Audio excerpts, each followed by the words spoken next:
सभी को नमस्कार। Delhi school of public policy और गवर्नेंस, दिल्ली विश्वविद्यालय द्वारा राष्ट्रीय विधि विश्वविद्यालय एवं जुडिशियल एकेडमी असम के सहयोग से आयोजित भारतीय शिक्षण मंडल तथा राष्ट्रीय मुक्त विद्यालयी शिक्षण संस्थान के इस महत्वपूर्ण फैकल्टी डेवलपमेंट प्रोग्राम में भाग लेकर मुझे अत्यंत प्रसन्नता हो रही है। इस शिक्षक प्रशिक्षण कार्यक्रम में उपस्थित national law university and judicial academy Assam के कुलपति प्रोफेसर वी.के. आहूजा जी, भारतीय शिक्षण मंडल के राष्ट्रीय संगठन सचिव श्री मुकुल जी, इंस्टीट्यूशन ऑफ एमिनेंस दिल्ली विश्वविद्यालय के सीईओ प्रोफेसर महाराज के पंडित जी, राष्ट्रीय मुक्त विद्यालयी शिक्षण संस्थान की प्रोफेसर सरोज शर्मा और इस फैकल्टी डेवलपमेंट कार्यक्रम के समन्वयक डॉक्टर आशुतोष मिश्र जी तथा अन्य उपस्थित विद्वज्जनों, शिक्षाविदों और शिक्षण प्रशिक्षण में भाग ले रहे सभी शिक्षकों, मीडिया के मेरे साथियों का मैं अभिनंदन करता हूं, वंदन करता हूं। मुझे इस बात की प्रसन्नता है कि राष्ट्रीय शिक्षा नीति 2020 के आलोक में संकाय क्षमता संवर्धन का यह मूक और ई लर्निंग विशेष कार्यक्रम आयोजित किया जा रहा है। यह ऐसी पहल है जिसे नई शिक्षा नीति के संदर्भ में ऑनलाइन प्रशिक्षण के नवीन द्वार एक प्रकार से खुलने जा रहे हैं। मैं ये मानता हूं, सीखने की कोई सीमा और उम्र नहीं होती है। कहीं भी किसी भी समय नया कुछ जानने, सीखने को मिले, उसे आत्मसात करना चाहिए। यह बात इसलिए मैं कह रहा हूं कि पढ़ने की मुझे रुचि है और मैंने निरंतर नया कुछ पढ़ते हुए यह अनुभव किया है कि जितना हम जानते हैं वह बहुत कम है और जितना नहीं जानते वह यह पूरा संसार है। यह दौर सूचना और संचार प्रौद्योगिकी का है। पढ़ने पढ़ाने की नवीनतम तकनीक इस दौर में अपरिहार्य है। इस दृष्टि से आपने ये जो पहल की है उसकी गहराई में जाने की जरूरत है। मूक्स और ई लर्निंग का अर्थ ही है सीखने का एक बृहद ऑनलाइन ऐसा पाठ्यक्रम जिसमें पठन पाठन की समस्त सामग्री भी ऑनलाइन ही उपलब्ध कराई जाएगी और इसमें कोई भी जुड़कर अपने ज्ञान में वृद्धि कर सकता है।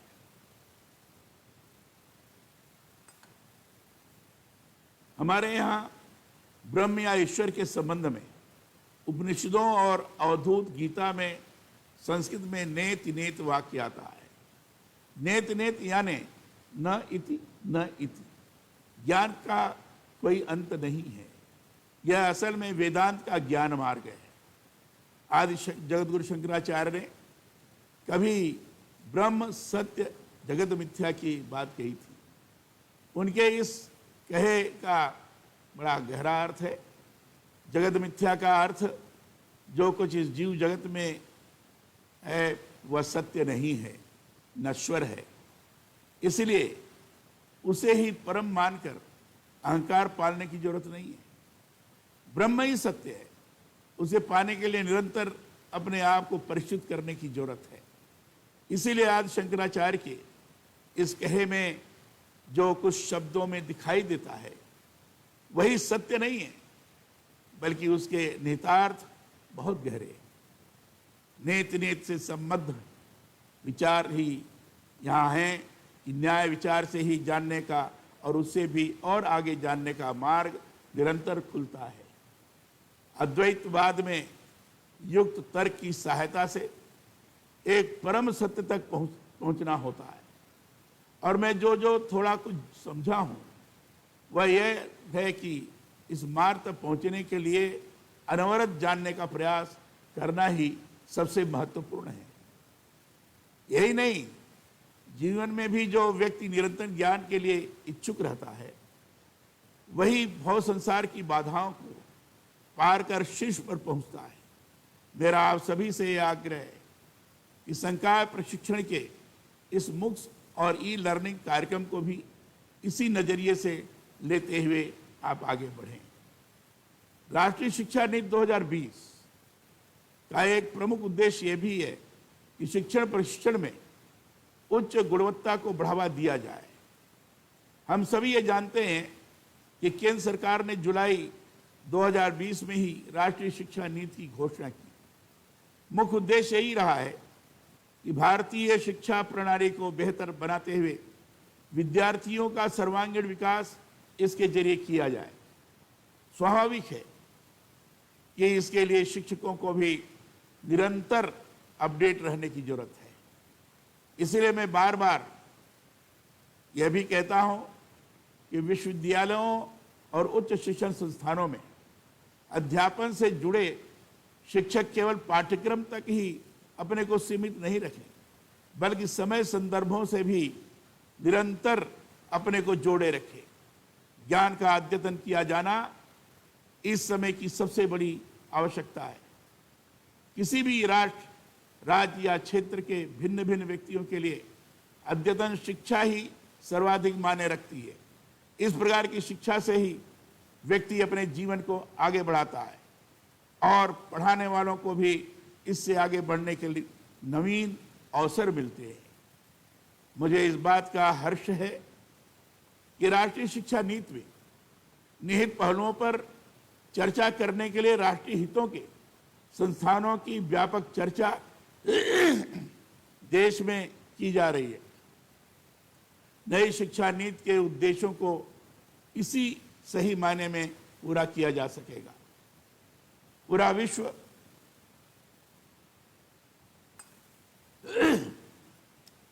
विश्व इस समय कोरोना के प्रकोप से त्रस्त है। जीवन के सभी क्षेत्रों में इसके प्रभाव परिलक्षित हो रहे। सामयिक, सांस्कृतिक, शैक्षिक, आर्थिक, धार्मिक कोई भी क्षेत्र नहीं है जो कोरोना से प्रभावित नहीं हुआ है। इसका प्रभाव शिक्षा के क्षेत्र में भी विशेष रूप से देखा गया है। जहां पहले शिक्षण प्रत्यक्ष रूप से विश्वविद्यालयों में जाकर प्राप्त किया जाता था, अब उसका स्वरूप बदला है। अब ऑनलाइन माध्यम से शिक्षण हो रहा है और इस दृष्टि से शिक्षा मंत्रालय, भारत सरकार द्वारा मुफ्त में स्वयं दीक्षा और प्लेटफॉर्म से गुणवत्ता परक शिक्षण कार्य के जो प्रयास हो रहे हैं वह सराहनीय है। देश में नई शिक्षा नीति की आवश्यकता इसलिए पड़ी कि इससे पहले की शिक्षा प्रणाली मूल रूप से सीखने और परिणाम देने पर केंद्रित थी। विद्यार्थियों का आकलन प्राप्त अंकों के आधार पर किया जाता था। मैं ये मानता हूं कि यह विकास के लिए एक एकल दिशा वाला दृष्टिकोण था। इस दृष्टि से नई शिक्षा नीति एक बहुविषयक दृष्टिकोण की प्रासंगिकता पर केंद्रित बेहद महत्वपूर्ण प्रावधान लिए है। इसका मूल उद्देश्य ही विद्यार्थियों का सर्वांगीण विकास करना है। मैं मानता हूं नई शिक्षा नीति में शिक्षा की संरचना के गठन की जो कल्पना की गई है, उससे छात्रों को सीखने के विभिन्न चरणों में मदद मिलेगी। शिक्षा को शहरी से लेकर ग्रामीण क्षेत्रों में सभी तक पहुंचाने के लिए नई शिक्षा नीति के आलोक में मौजूदा शिक्षा प्रणाली में बदलाव करके देश को अग्रणी किया जाना ही इस समय की सबसे बड़ी आवश्यकता है। इसी के लिए हम सभी को कार्य करने की जरूरत है। मुफ्त वेब आधारित मुफ्त दूरस्थ शिक्षा का ऐसा कार्यक्रम है जो शिक्षा के क्षेत्र में भौगोलिक रूप से दूरस्थ क्षेत्रों के छात्रों की भागीदारी सुनिश्चित करता है। यह उच्च शिक्षा, कार्यकारी शिक्षा और कर्मचारी विकास के लिए मुफ्त ऑनलाइन पाठ्यक्रम प्रदान करता है। इस कार्यक्रम के जरिए दुनिया के किसी भी कोने में लोगों को इंटरनेट के द्वारा शिक्षा प्रदान की जाती है। दुनिया में उच्च शिक्षा के उज्जवल भविष्य के लिए मूक को महत्वपूर्ण माना जा रहा है। इस दृष्टि से आपके इस संकाय क्षमता संवर्धन कार्यक्रम को गंभीरता से लेते हुए इसके अंतर्गत प्रदत्त पाठ्यक्रम का मैं आप सभी से व्यवहारिक उपयोग सुनिश्चित किए जाने का भी आग्रह करता हूं। नई शिक्षा नीति में ऑनलाइन और डिजिटल शिक्षा पर विशेष जोर दिया गया है। सरोज जी ने इस संबंध में अपनी बात रखी है। मैं चाहता हूं ऐसे छात्रों तक भी डिजिटल माध्यमों से शिक्षा का अधिकाधिक प्रसार हो जिन तक किन्हीं कारणों से यह पहुंच नहीं पा रही है। डिजिटल खाई को पाटे बिना ऑनलाइन शिक्षा का व्यवहारिक लाभ संभव नहीं है। ऐसे में यह जरूरी है कि ऑनलाइन और डिजिटल शिक्षा के लिए तकनीक का उपयोग करते समय समानता के सरोकारों को नजरअंदाज नहीं किया जाए। शिक्षा नीति में तकनीक के समावेशी उपयोग यानी सबको साथ लेकर चलने की बात कही गई है। इसके पीछे उद्देश्य यही है कि कोई भी इससे वंचित न रहे। इसी तरह नई शिक्षा नीति में शिक्षकों के प्रशिक्षण की बात भी विशेष रूप से कही गई है। यह बात शायद इसलिए कही गई है कि जरूरी नहीं कि जो शिक्षक पारंपरिक क्लासरूम शिक्षण में अच्छा है वो ऑनलाइन क्लास में भी उतना ही बेहतर कर सके, ये कोई जरूरी नहीं है। इसलिए शिक्षकों को इस तरीके के प्रशिक्षण को गंभीरता से लेने की जरूरत है। ई लर्निंग का सबसे बड़ा फायदा यह है कि आप अपनी सुविधा के हिसाब से कभी भी और कहीं भी इसमें भाग ले सकते हैं। यानी सीखने के लिए समय और स्थान की कोई पाबंदी नहीं है। वेब आधारित सामग्री असीमित समय तक काम में ली जा सकती है। इसलिए इसमें कोई कक्षा छूट भी जाती है तो इसका अधिक नुकसान नहीं होता है। बार बार उसे ऑनलाइन देखकर समझा जा सकता है। शिक्षा व्यक्ति को संस्कारित करती है। व्यक्ति की अंतर्निहित क्षमता तथा उसके व्यक्तित्व को शिक्षा के जरिए ही विकसित किया जा सकता है। इसलिए कहा गया है कि जो समाज जितना अधिक शिक्षित होगा उतना ही वह विकसित होता है। संस्कृत के शिक्ष धातु में अ प्रत्यय लगाने से शिक्षा शब्द बना है। इसका अर्थ है सीखना और सिखाना।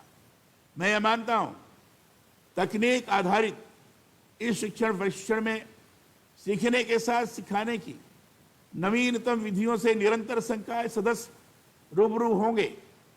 उम्मीद करता हूं कि इसका बृहद स्तर पर बाद में विद्यार्थियों को भी लाभ प्राप्त होगा। आप सभी को पुनः इस 7 दिवसीय संकाय क्षमता संवर्धन कार्यक्रम के लिए मैं शुभकामनाएं देता हूं। विश्वास है सभी प्रतिभागियों को इससे बड़े स्तर पर लाभ मिलेगा और वे शिक्षण प्रशिक्षण में इसे निरंतर उपयोग में लाएंगे। आपने इस ऑनलाइन कार्यक्रम में मुझे स्मरण किया, मुझे निमंत्रित किया, इसके लिए मैं बहुत बहुत धन्यवाद देता हूं, आभार व्यक्त करता हूं।